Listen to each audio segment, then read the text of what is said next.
Hello everyone, welcome back to my YouTube channel वांगशियान and emotions. I hope आप सब अच्छे हो। अच्छे नहीं हो तो हो जाओ यार। विंग और मेंग्याओ को एक सैनिक ने ये बताया कि उन्हें क्लान लीडर जियांग ने बुलाया है। ये सुनकर वो दोनों थोड़ी देर के लिए हैरान थे, लेकिन विंग को इस बात की उम्मीद थी कि हाँ, सुबह सुबह ही उन्हें दरबार में बुला लिया जाएगा। विंग जिसने मेंग्याओ के हाथ को पकड़ा और वो दोनों ही दरबार की तरफ चले गए। दरबार के अंदर जाने के बाद विंग और मेंग्याओ दोनों को एक और बड़ा झटका लगा था, क्योंकि वहाँ पर सिर्फ और सिर्फ जियांग फैमियान, मैडम यू या फिर जियांग चेंग अकेले नहीं थे। वहाँ पर और भी 3 लोग थे, जिनमें एक है लान सिचेन, एक लान चिरेन और एक और जिससे मेंग्याओ देखकर डर गया था। वो था नी मिंगजे। वो सब लोग वहाँ खड़े हुए थे। नी मिंगजे अपनी घूरती हुई आंखों से मेंग्याओ को देख रहा था कि इसने क्या कर दिया है। उसे इतना गुस्सा आ रहा था मेंग्याओ पर, उसकी आंखों में वो गुस्सा साफ साफ नज़र आ रहा था। लेकिन विंग को पता है कि इस क्लान में उसके और मेंग्याओ के साथ में कुछ भी नहीं हो सकता। नी मिंगजे अपनी इज्जत को बरकरार रखना चाहेगा। वो कभी भी एक साथ दो क्लान के साथ दुश्मनी मोल नहीं लेगा। इसलिए वो डटकर खड़ा था अपनी जगह पर। लेकिन मेंग्याओ सच में डर रहा था कि पता नहीं क्या होगा। और क्या नी मिंगजे को पता चल गया कि उसका भाई एक ओमेगा है? अगर ऐसा है तो पता नहीं उसके भाई के साथ क्या होगा। मेंग्याओ को अभी भी विंग की चिंता हो रही थी, लेकिन विंग जो कि निडर था, उसने मेंग्याओ के हाथ को पकड़ा और उसे सहलाने लगा, जैसे कि वो कहना चाहता हो कि मेंग्याओ चिंता ना करे, विंग उसके साथ है। मेंग्याओ जिसे थोड़ी सी राहत मिली कि उसका छोटा भाई उसकी परवाह करता है। कुछ भी हो, सारी दुनिया उसके खिलाफ क्यों ना चली जाए, लेकिन उसका भाई हमेशा उसके साथ है। नी मिंगजे जिनके फेस पर अब अचानक से ही एक फेक स्माइल आ गई थी, वो उस फेक स्माइल के साथ में मेंग्याओ की तरफ बढ़ते हुए आए। उन्होंने कहा, अयाओ मेरी बात सुनो। मेंग्याओ जो 2 कदम पीछे हट गया। नी मिंगजे को बहुत गुस्सा आ रहा था। उनकी जो मुट्ठी थी वो बिछ गई थी। फिर भी उन्होंने कहा, अयाओ मेरी बात सुनो। मैं जानता हूँ ये सब कुछ जो भी हुआ है गलती से हुआ है, और मैं तुम्हें अपने साथ ले जाने के आया हूँ। तुम्हें यहाँ रहने की या फिर लान क्लान में रहने की कोई ज़रूरत नहीं है। तुम्हारी जिम्मेदारी और तुम्हारे भाई की जिम्मेदारी मैं उठा सकता हूँ, तो चलो यहाँ से। मेंग्याओ जिससे पहले कि कुछ बोल पाता, सिचेन की वहाँ आवाज़ आई। उन्होंने कहा, क्लान लीडर नी, रुकिए, मुझे मेंग्याओ से कुछ बात करनी है। क्लान लीडर नी जो पीछे मुड़ा, उसने कहा, सिचेन तुम नहीं जानते हो इसे, ये मेरे यहाँ काम करता है, ये मेरा एक सर्वेंट है, तो तुम्हें इसके साथ कुछ भी करने की कोई ज़रूरत नहीं है। इसे मैं अपने साथ ले जाऊँगा, और रही बात अगर इसे कुछ भी होता है तो उसकी सारी जिम्मेदारी मैं उठा लूँगा, तुम्हें चिंता करने की ज़रूरत नहीं है। लेकिन सिचेन जो नहीं माना, उसने कहा नहीं, कि वो खुद ही मेंग्याओ से बात करेगा। वो उससे जानना चाहता है, उसका ओपिनियन, वो क्या सोचता है उसके बारे में। ये सब कुछ पता करने के बाद, अपनी बात रखने के बाद में अगर मेंग्याओ नी मिंगजे के साथ जाना चाहे तो वो नहीं रोकेगा। सिचेन ने अपनी बात को रख दिया था। नी मिंगजे जो कि सच में सिचेन से लड़ नहीं सकता है, क्योंकि उसकी बात में दम है। वो भले एक सर्वेंट हो, लेकिन फिर भी अगर सिचेन खुद से उससे बात करना चाहता है तो इसमें नी मिंगजे कौन होता है उसे रोकने वाला। नी मिंगजे अभी अपने बारे में नहीं बता सकता कि असल में वो मेंग्याओ को अपने साथ ले जाना चाहता है, क्योंकि मेंग्याओ उसका एक स्लेव है। और ना ही मेंग्याओ ये किसी को बता सकता है, क्योंकि वो खुद की नज़रों में ही गिरा हुआ है कि उसने अपनी बॉडी का सौदा कर दिया, एक जगह के लिए, कुछ पैसों के लिए। लेकिन उसके पास उस समय और कोई रास्ता नहीं था। वो दोनों, मतलब विंग और मेंग्याओ, दोनों सड़कों पर भटक रहे थे उस ब्रोथल से निकल जाने के बाद में। अगर वो वहाँ से नहीं निकलते तो उनको भी वहाँ पर वही काम करना पड़ता जो उसकी मदर वहाँ कर रही थी। इसलिए मेंग्याओ वहाँ से निकल आया था विंग को लेकर। बाद में मेंग्याओ जिसने विंग की पहचान को छुपाया और जो नी मिंगजे है उन्हें अपने जाल में फंसाया। नी मिंगजे उसके हुस्न के जाल में फंस भी गया था, लेकिन मेंग्याओ को नहीं पता था कि ये उसके ऊपर भी एक मुसीबत का उसका ये कदम उसके ऊपर भी एक मुसीबत लेके आ जाएगा। मेंग्याओ को अब तक बहुत ज़्यादा बेइज्जती का सामना करना पड़ा है, और अब वो ऐसा और नहीं चाहता है। सिचेन जो कि मेंग्याओ के पास आए, वो उसके पास आकर घुटनों के बल बैठ गए थे। ये देखकर मेंग्याओ और विंग दोनों शॉक में थे।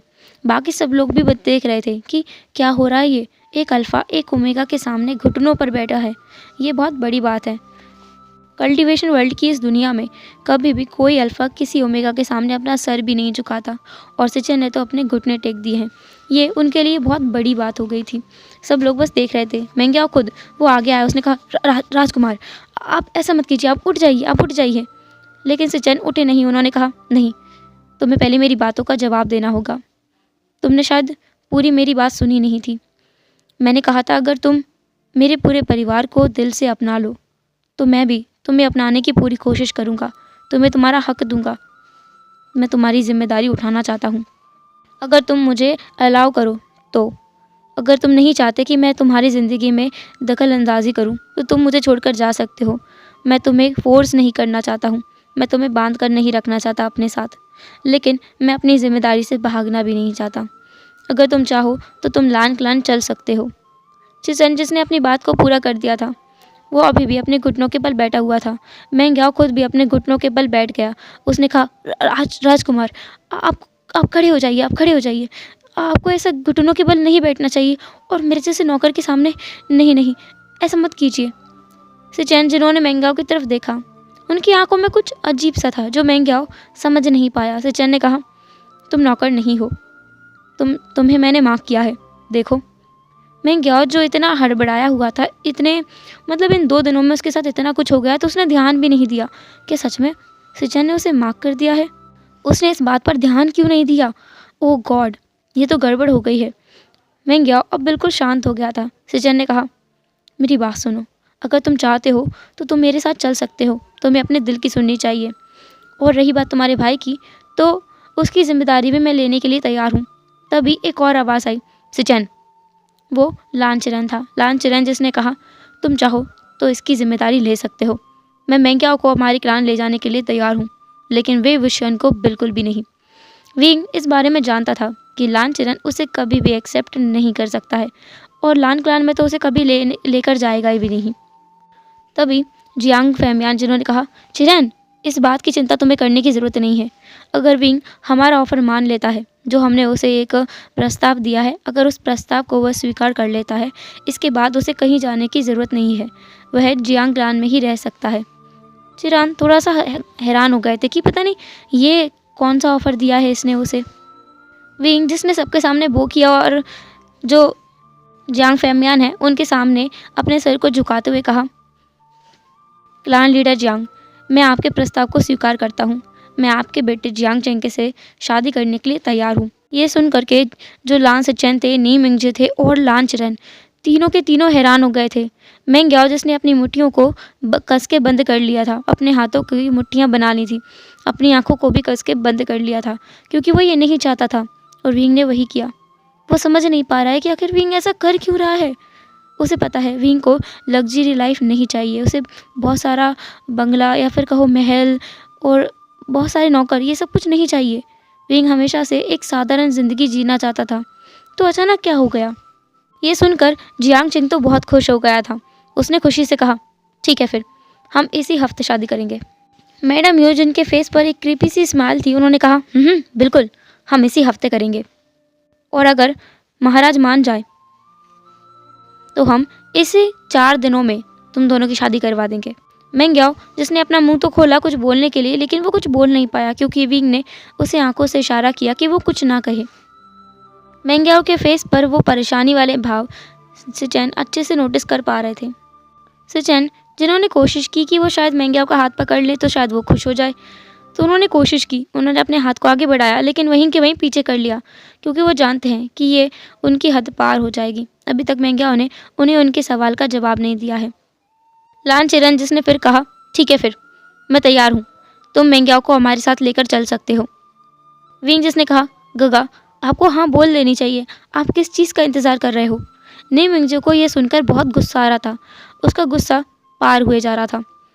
ऐसा लग रहा था कि कुछ टाइम बाद उसके गुस्से का जो बांध है, उसके सब्र का बांध है, वो टूट जाएगा और वो विंग के ऊपर चिल्ला जाएगा। लेकिन अभी के लिए विंग इस बात की परवाह नहीं कर रहा था। विंग, जिसने अपने भाई की तरफ देखते हुए कहा, गगा, आप मेरी एक बार बात सुनिए, ये आपके पास एक मौका है। अगर आप इसे खो देते हैं तो आप बस ज़िंदगी भर पछता सकते हैं कि आपके पास आपका अल्फा खुद चल कर आया था, अपने घुटनों के बल बैठा था, आपसे आपकी जिम्मेदारी उठाने की मांग कर रहा था, आपसे आपके विचारों के बारे में पूछ रहा था। अपना फैसला आपके ऊपर थोपा नहीं था उसने, फिर भी आपने उन्हें मना कर दिया। आपको इस बात का रिग्रेट ज़िंदगी भर रहेगा। तो इसलिए आपको इस चीज़ को एक्सेप्ट कर लेना चाहिए, आपको इन्हें एक्सेप्ट कर लेना चाहिए। मेंग्याओ, जिसके दिमाग में था कि हाँ ये तो है कि उसे ज़िंदगी भर इस बात का अफसोस रहेगा। जबकि विंग ने खुद का फ़ैसला ले लिया है तो उसे अपने बारे में थोड़ा सेल्फ़िश तो हो जाना चाहिए, और विंग खुद भी तो यही बोल रहा है। मैंग याओ जिसने थोड़ी देर सोचा, फिर कहा, ठीक है। उसने बहुत भारी मन से ठीक है बोला था, क्योंकि वो अपने भाई को छोड़कर कहीं नहीं जाना चाहता। लेकिन अब सारा मामला बिल्कुल सेट हो चुका था, सब कुछ सुलझ चुका था। यहाँ से हम सीन शिफ्ट करके देखते हैं गार्डन एरिया का, जहाँ पर विंग बैठा हुआ था। एक टेबल लगाया हुआ था, एक साइड पर विंग बैठा था, दूसरे साइड पर जियांग चेंग बैठा हुआ था। ये आइडिया मैडम यू का था कि दोनों कपल को आपस में बातें कर लेनी चाहिए। सिचेन को मेंग्याओ से कुछ बातें क्लियर कर लेनी चाहिए, और जियांग चेंग को भी इनके साथ में बैठकर कुछ बातें करनी चाहिए। इसलिए उन्हें अलग अलग प्लेस पर बिठा दिया गया था। विंग मेंग्याओ को नहीं देख पा रहा था और ना ही मेंग्याओ विंग को देख पा रहा था, लेकिन वो एक ही गार्डन में बैठे हुए थे। जियांग चेंग जिसने विंग की तरफ देखते हुए कहा, तो मैंने तुमसे कहा था मुझसे पंगा लोगे तो तुम्हें सबक ज़रूर सिखाऊंगा। विंग जिसने एक फेक स्माइल के साथ कहा, जी राजकुमार, मैं समझ गया, ये आपकी सोची समझी साजिश है जिसमें आपने मुझे बखूबी फंसा लिया है। चेंग जिसने कहा, हाँ, और मुझे मालूम था कि तुम ना नहीं बोल सकते। विंग जिसने कहा, और आपको ऐसा क्यों लगता है कि मैं ना नहीं बोल सकता? जियांग चेंग जिसने कहा, देखो, अगर तुम अपनी मर्जी से हाँ नहीं बोलते तो मैं ज़बरदस्ती हाँ करवा लेता, क्योंकि मेरे पास एक ब्रह्मास्त्र है। तुम्हें पता है ना वो दवा तुमने किससे ली थी? विंग जिसने एक क्रीपी सी स्माइल के साथ कहा, और मुझे वो दवा किसने दी थी? अगर ये बात सामने आई कि उस मामले में सिर्फ मेरा हिस्सा नहीं है, मैंने नहीं किया सिर्फ वो काम, तुमने भी मेरे साथ बराबरी का हिस्सादारी लिया है उस काम में, तो बताओ तुम्हारे पिताजी क्या करेंगे फिर? जियांग चेंग थोड़ी देर के लिए शांत हो गया, फिर उसने कहा, तुम्हारे अंदर इतनी दम है कि तुम जाकर मेरे पिता को ये सारा वाक्य बता सको? वी ने कहा, हाँ बिल्कुल, अगर मेरे गगा की एक बार शादी हो जाए, इसके बाद मैं सारी बातें तुम्हारे फादर को बता सकता हूँ। मैं बस उनकी ही परवाह करता हूँ और किसी चीज़ की नहीं। जियांग चेंग जिसे पता नहीं क्या हुआ तो उसने कहा, तुम्हें कुछ ज़्यादा ही परवाह नहीं है अपने भाई की, जबकि तुम दोनों तो खून के रिश्ते के भी नहीं हो। जियांग चेंग विंग से घुमा फिरा कर बातें कर रहा था कि विंग को गुस्सा आ जाए और वो कुछ उटपटांग हरकत कर दे, पर विंग ने बहुत कामिंगली कहा, हाँ, वो मेरा सगा भाई नहीं है, लेकिन सगे भाई से बढ़कर है, क्योंकि उसने मेरे लिए बहुत कुछ किया है। जब मैं सड़कों पर भटका करता था और मैंने कुत्तों से तक लड़ाई की है खाने के लिए, उस समय पर वही एक लौता इंसान ऐसा था जिसने मेरी मदद की, मुझे अपने साथ रखा। उसकी माँ मेरी माँ है। मैंने अपनी माँ को शायद ही कभी देखा है। मुझे जब तक याद है, मुझे उनका चेहरा कुछ भी याद नहीं है। मुझे बस इतना याद है कि हम बस सफ़र पर निकले थे। उसके बाद वो कहाँ गायब हो गए मुझे नहीं पता। विंग अपने बचपन की कुछ यादों में जैसे गुम हो गया था। जियांग चेंग को ये सुनकर बुरा तो लगा, फिर भी उसने खुद से कहा कि उसे बुरा क्यों लग रहा है, उसे लगना ही नहीं चाहिए। ये ओमेगा किसी काम का नहीं है और उसे तो बस विंग को सबक सिखाना है, इसलिए वो उसे शादी कर रहा है। तो जियांग चेंग जिसने खुद के सर पर ही हिट किया और खुद से कहा कि वो ऐसा क्यों सोच रहा है, उसने विंग से कहा, हाँ जो भी है, तुमने अपनी बकवास कर ली हो तो चलो वापस से दरबार में चलना है।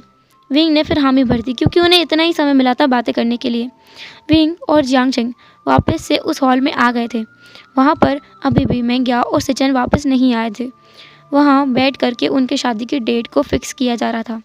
ये फिक्स किया गया था कि 1 हफ्ते बाद विंग की शादी है और उसके 1 हफ्ते बाद मेंग्याओ की, क्योंकि वो दोनों एक दूसरे के भाई हैं तो शादी में शामिल ज़रूर होना चाहेंगे। और जबकि विंग जियांग लान का जियांग फुरन बन जाएगा तो उसे वहाँ जाने की परमिशन आराम से मिल जाएगी और वो लान क्रैन में पूरे सम्मान के साथ जा सकता है। वहाँ जा कर के वो जो चाहे वो कर भी सकता है। ऐसा मैडम यू ने विंग से कहा था, पर उसे भी पता है कि मैडम यू उसे खास पसंद नहीं करती हैं। इसका रीज़न शायद वो जानता है। विंग जो वहाँ बैठा हुआ था उनके बीच में, और उसे याद आ रहा था कि पिछली बार जब उसने लान चिरेन की जान बचाई थी तो लान चिरेन ने विंग को और मेंग्याओ को अपने साथ बैठने के लिए कहा था और उससे बस एक ही सवाल पूछा था, क्या उसकी मदर का नाम कांगसेन सेनरन है? इस बात को सुनकर मेंग्याओ और विंग दोनों हैरान थे। विंग को बुरा भी लग रहा था क्योंकि उसे अपनी माँ का नाम याद आ गया था। वो अपनी माँ को बहुत कम ही याद किया करता है, जब तक कि कोई उसे उस बारे में याद न दिलाए। वो किसी के सामने अपने सैडनेस को शो भी नहीं होने देता है। उसे बहुत कुछ फील हो रहा था, लेकिन फिर भी उसने एक फेक स्माइल के साथ कहा कि हाँ, उसकी माँ का नाम कांगसेन सेनरन ही है। इसके बाद जो लान चिरेन है उसने विंग के सामने उसकी माँ की एक फ़ोटो रखी और उससे कहा कि अगर तुम इसके बेटे हो तो फिर तुम्हें लान क्लैन में ज़्यादा दिन नहीं रुकना चाहिए, तुम्हें यहाँ से जल्द जाना होगा, क्योंकि वो कांगसन जेनर को बिल्कुल पसंद नहीं करता है और ना ही उसकी ब्लड लाइन को पसंद करेगा। इसलिए विंग को यहाँ से जल्द जाना होगा। विंग, जिसे ये सुनकर झटका लगा था कि उसकी माँ को लान चरण पसंद नहीं करता है। क्या लान चरण उसकी माँ को जानता था? विंग, जो कि ये सारे सवाल पूछना तो चाहता था, लेकिन वो पूछ नहीं पाया क्योंकि लान चरण उसको जवाब देगा नहीं। विंग को ये अच्छे से पता है। इसके बाद वो दोनों वहाँ से आ गए थे। तब से विंग सोच रहा था कि कोई ऐसा राज तो है उसकी माँ के बारे में जो उसे नहीं पता है। इन सब लोगों का डिस्कशन तो यहाँ पर जारी था। दूसरी तरफ हम देखते हैं सिचेन और मेंग्याओ, जो वहाँ बैठे हुए थे। मेंग्याओ और सिचेन जब से यहाँ आया तब से उन्होंने एक शब्द भी किसी से नहीं कहा है। सिचेन, जिन्होंने एक गहरी सांस लेते हुए कहा, तो तुम वहाँ से भाग क्यों आए थे? मेंग्याओ, जिसने थोड़ी देर चुप्पी रहने के बाद कहा कि जब उसने सुना कि सिचेन की ऑलरेडी शादी हो चुकी है और वो मेंग्याओ को एक्सेप्ट नहीं कर सकता है, तो उसने सोचा कि उसे यहाँ से चले जाना चाहिए। सिचेन, जिन्होंने पूछा कि मेंग्याओ ने कुछ और नहीं सुना जो सिचेन ने कहा था। मेंग्याओ ने अपना सर नामे हिला दिया। सिचेन ने कहा कि मेंग्याओ उसकी आधी बात सुनकर वापस आ गया था। उन्होंने पूरी बात ये कहा था कि अगर मेंग्याओ उसके बेटे को एक्सेप्ट कर लेता है तो सिचेन उसकी पूरी जिम्मेदारी उठाने को तैयार है, और ऐसा है कि वो कोशिश करेगा कि मेंग्याओ को उस तरह से प्यार कर सके, लेकिन वो पूरी गारंटी नहीं दे सकता कि वो सच में ऐसा कर पाएगा। मेंग्याओ, जिसने हामी भर दी। मेंग्याओ के मन में पता नहीं क्यों एक सवाल आया, तो उसने कहा, राजकुमार, क्या मेरे मन का कोई एक सवाल मैं आपसे पूछ सकता हूँ? सिचेन, जिन्होंने कहा, हाँ हाँ बिल्कुल पूछो, क्या पूछना है? मेंग्याओ, जो थोड़ा हेजिटेट कर रहा था। सिचेन ने कहा, तुम जो चाहे वो पूछ सकते हो। कुछ समय बाद हम दोनों वैसे भी एक बंधन में बंधने वाले हैं, तो हम एक दूसरे को समझना अभी से शुरू करना होगा। तो तुम मुझसे पूछ सकते हो जो तुम्हें पूछना है। मेंग्याओ, जिसने कहा, लान जिंगी का मदर कौन है? सिचेन, जो कि एक पल के लिए ठहर गए, फिर उन्होंने अपने टेबल पर मौजूद चाय का कप लिया, उसका एक जिप लिया और फिर कहा, जियांग यानली, वो उसकी माँ है। ये सुनकर मेंग्याओ के पैरों तले ज़मीन खिसक गई कि क्या? लेकिन सिचेन ने तो कहा था कि उसकी माँ तो बहुत दूर। मेंग्याओ ये सब सोच रहा था। सिचेन, जिन्होंने कहा कि उन्होंने कहा था कि लान जिंगी की मदर बहुत पहले ही गुजर चुकी है, पर ये सच भी नहीं है और झूठ भी नहीं है। उसकी माँ सच में जिंगी के लिए सच में मर चुकी है, लेकिन अभी भी वो इस दुनिया में ज़िंदा है। उनकी शादी एक सीक्रेट मैरिज थी, तो किसी को भी इस बारे में पता नहीं है। मेंग्याओ, जिसके मन में एक और सवाल आया, तो उसने कहा, और उस बच्चे को क्या हुआ है? वो मैंने देखा, वो ना तो देख रहा था ना अपनी आंखें खोल रहा था, वो बस एक बिस्तर पर लेटा हुआ था। सिचेन, जिसने कहा, वो बचपन से ही ऐसा है। जब वो पैदा हुआ था तब वो थोड़ा बहुत ठीक था, उसके बाद वो बीमार पड़ गया। बीमारी के कारण उसकी पूरी बॉडी पैरालाइज हो गई। जब से वो बिस्तर पर है, उस समय वो बस 1 साल का था। 1 साल की उम्र में उसे इतनी बड़ी बीमारी ने घेर लिया और वो पैरालाइज हो गया। तब से वो मेरे साथ रहता है उसी कमरे में। क्या तुम्हें इस बात से कोई परेशानी है? मेंग्याओ, जिसने अपना सर नामे हिला दिया, उसने कहा कि उसे कोई परेशानी नहीं है। मेंग्याओ को सच में कोई परेशानी नहीं थी उस बच्चे से। वो तो उल्टा उस बच्चे के बारे में सोच रहा था कि इतनी कम उम्र में उस बच्चे को कितना कुछ झेलना पड़ रहा है। उस बच्चे को सच में एक पूरी फैमिली की ज़रूरत है, एक अच्छी मदर की ज़रूरत है जो उसे अच्छे से ट्रीट कर सके, उसका ख्याल रख सके। मेंग्याओ, जिसने खुद से वादा किया कि वो उस बच्चे की मदद ज़रूर करेगा, उसे ठीक करने में अपनी जी जान लगा देगा। उन दोनों की बातें भी ख़त्म हो गई। वो दोनों भी हॉल में वापस आ गए थे। सारा मामला तो पूरी तरह से सेट हो चुका था।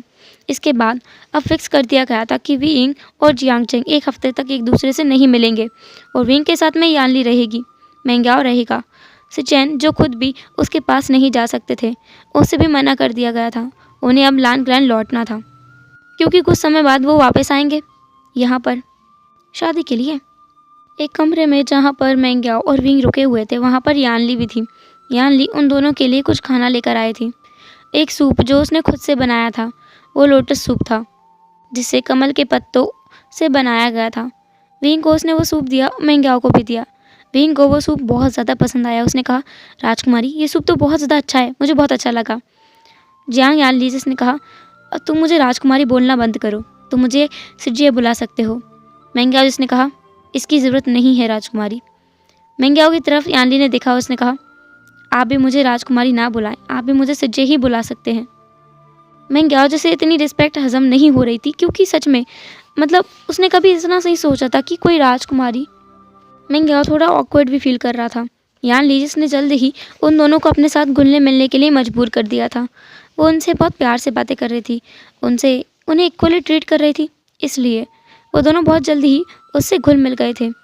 मिंग जो एक पल के लिए भूल गया था जो सुचैन उससे बोल कर गए थे कि ये बच्चा यान ली और उसका है, वो ये भूल गया था और वो यान ली के साथ में समय बिताने लगा था। लगभग उसे यहाँ रहते रहते 4 दिन हो चुके थे। विंग, मिंग और यान ली एक साथ ही घूमा करते। यान ली ने लगभग उसे पूरा योनमक दिखा दिया था। विंग को भी पूरा योनमक बहुत पसंद आया था। सब लोग इस बात से अनजान थे कि रात को विंग चुपके से जियांग चेंग के कमरे में जाता है उससे मिलने के लिए, उसे जाकर परेशान करता है। वो एक दिन, मतलब आज के दिन रात को जब सब लोग सो गए, जब मिंग सो चुका था, तो विंग धीरे से उठा। वो खिड़की से बाहर कूद गया। बाहर जाने के बाद उसने अपने ऊपर एक ब्लैंकेट को लपेट लिया काले कलर के, और वो डायरेक्ट ही जियांग चेंग के कमरे के विंडो पर पहुंचा। जो खिड़की थी वो खुली हुई थी। विंग उसके अंदर चढ़कर अंदर कूद गया। जियांग चेंग अपने बेड पर बैठा हुआ था। उसने अपने पैरों को एक के ऊपर एक रखा हुआ था, अपने हाथों को अपने चेस्ट पर क्रॉस किया हुआ था। जियांग जिसने अपनी एक आईब्रो को ऊपर करते हुए कहा, तुम्हें सच में शर्म नहीं आती है? तुम आज फिर यहाँ आ गए। विंग जिसने कहा, हाँ क्या करूँ, तुमसे दोस्ती इतनी अच्छी हो गई है। मुझे नहीं पता था कि तुमसे मेरी इतनी अच्छी बन जाएगी। मुझे तो लगा था तुम एक खड़ूस अकड़ू अल्फा हो जो कभी किसी ओमेगा को अपने बराबर का नहीं समझेगा। जियांग चेंग जो हंस पड़ा, उसने कहा, ऐसा नहीं है, मैं इतना भी बुरा नहीं हूँ, वैसे तुम दोस्त बहुत अच्छे हो। विंग जिसने कहा, हाँ हाँ समझ गया, मैं समझ गया। जियांग चेंग जो कि वहीं बैठा हुआ था, विंग ने कहा, अब बैठे क्या हो, निकालो जल्दी से। चेंग जिसने कहा, तुम्हें बहुत जल्दी है उस चीज़ की। विंग ने कहा, हाँ है, बहुत जल्दी है, जल्दी करो अब। विंग जो बेड पर बैठ गया था। जियांग चेंग अपने एक कबर्ड के पास गया, वहाँ से उसने एक जार निकाला जो कि पूरा वाइन का था। उसे निकाल कर उसने विंग के सामने रखा और कहा, हाँ मुझे नहीं पता था ओमेगा होकर भी तुम शराब पीते हो। विंग ने कहा, तुम्हें मेरे बारे में और भी बहुत कुछ नहीं पता है। विंग ने उस जार को खोला और वो उसी से शराब को पीने लगा। विंग जिसने उस पूरे जार को ख़त्म किया और कहा, हाँ अब जाके मुझे शांति मिली है। दिन भर मुझे उस चीज़ को झेलना कितना मुश्किल हो जाता है। सब लोग बस मुझे नियम कानून कायदे समझाते रहते हैं। क्या यार, मुझे ऐसा नहीं लगता है कि मेरी शादी होने वाली है, मुझे ऐसा लग रहा है कि मैं सूली चढ़ने वाला हूँ। जियांग चेंग हंस पड़ा। उसने कहा, जो भी है, वैसे मैं तो तुम्हें सबक सिखाने वाला था तुमसे शादी करने के बाद, लेकिन देखो क्या हाल है, मुझे ही सबक मिल गया। हाँ तुम कितने ज़्यादा अजीब हो। विंग जो खड़ा हुआ, उसने जियांग चेंग के शोल्डर पर हिट किया और कहा, जो भी हो राजकुमार, मैं बहुत अच्छा हूँ और इसलिए ही तुमने मेरे लिए रिश्ता भेजा। जियांग चेंग ने कहा, नहीं नहीं ऐसी बात नहीं है, पता नहीं माँ को क्या हुआ था, जैसे मैंने तुम्हारे बारे में उन्हें बताया, उन्होंने ही मुझसे कहा था कि मैं तुम्हें यहाँ लेकर आऊँ और तुमसे शादी करने की बात करूँ और ऐसा कुछ खेल रचूँ कि तुम मना ना कर पाओ, इसलिए मैंने ऐसा किया। मुझे तुम में कोई दिलचस्पी नहीं है, मुझे तुम में कोई इंटरेस्ट नहीं है। विंग ने कहा, हाँ तो मुझे कौन सा तुम्हारे अंदर इंटरेस्ट है, पर एक बात याद रखना, शादी होने वाली है हमारी। जियांग चेंग जिसने कहा, देखो अगर हुई तो तुम जानते हो मैं क्या करूँगा, मैं एक अल्फा हूँ और मैं अपना रंग जरूर दिखाऊंगा, इसलिए ये तुम्हारे ऊपर है कि तुम उससे पहले ही भाग जाओ। विंग हंस पड़ा। उसने कहा, ठीक है मैं जा रहा हूँ। विंग उसी विंडो से वापस निकलकर अपने कमरे में आकर अपने भाई से लिपट कर सो चुका था। मिंग जो कि सोया नहीं था, वो जागा हुआ था। विंग कहीं जाए और वो जागे ना, ऐसा हो सकता है? वो विंग से बहुत प्यार करता है, वो उसके बिना एक पल नहीं रह सकता। उसने विंग का पहले दिन पीछा किया था और जब उसने देखा कि वो जियांग चेंग के कमरे में जा रहा है, इसे देखकर उसे थोड़ी देर के लिए तो डर लग गया कि पता नहीं क्या होगा। जब उसने देखा कि विंग सही सलामत वापस भी आ रहा है और वापस कमरे में आकर वो सो गया है, तो मिंग ने कुछ भी नहीं कहा। उसने बस एक्टिंग किया कि वो पहले ही आकर के सो चुका था ऐसा। लेकिन मिंग को रोज़ विंग के अंदर से एक वाइन की स्मेल ज़रूर महसूस होती है। फिर भी मिंग ने कुछ नहीं कहा कि अगर वो अपने होने वाले हस्बैंड के साथ टाइम स्पेंड कर रहा है तो इसमें मिंग क्यों कुछ को बोलेगा। उसे कुछ नहीं बोलना चाहिए, वो तो चाहता ही है कि दोनों घुल मिल जाएं। जो विंग है वो तो कुछ अलग ही प्लान कर रहा था। उसने शादी वाले दिन ही भागने का प्लान बनाया था, जो कि हर किसी के बस की बात नहीं है। शादी वाले दिन, और वो भी स्टेज के ऊपर से ही वो भागेगा, सबके सामने से, और सब लोग बस उसे देखते रह जाएंगे कि विंग वहाँ से भाग गया। सब लोग देखते रहेंगे, स्पेशली नी मिंगजू को तो एक बहुत बड़ा झटका लगेगा, क्योंकि वो जिस तरीके से भागेगा ना, वो नी मिंगजू ने कभी एक्सपेक्ट भी नहीं किया होगा। इसलिए विंग बड़ा एक्साइटेड था इस चीज़ के लिए। हेलो एवरीवन, तो कैसे रहा आज का पार्ट? जो भी हो जैसा भी हो कमेंट ज़रूर करना। एंड आई नो गाइस, आज का जो पार्ट है इसमें वांग जी कहीं से कहीं तक नहीं है। इसमें जो वांगशन वाला पोर्शन है वो है ही नहीं, मुझे मालूम है। पर यार थोड़ा बहुत पार्ट को झेल लो, कल पक्का वांग जी इसमें आ जाएगा और आपको देखने को भी मिलेगा वांग जी को कैसे विंग का ओमेगा परेशान करेगा। मतलब परेशान नहीं, लेकिन हाँ उससे मिलेगा। तो चलो कल मिलेंगे जब विंग और वांग जी आमने सामने होंगे। फिर मिलेंगे नेक्स्ट एपिसोड में। तब तक के लिए tata, take care, bye bye, अपना ख्याल रखना।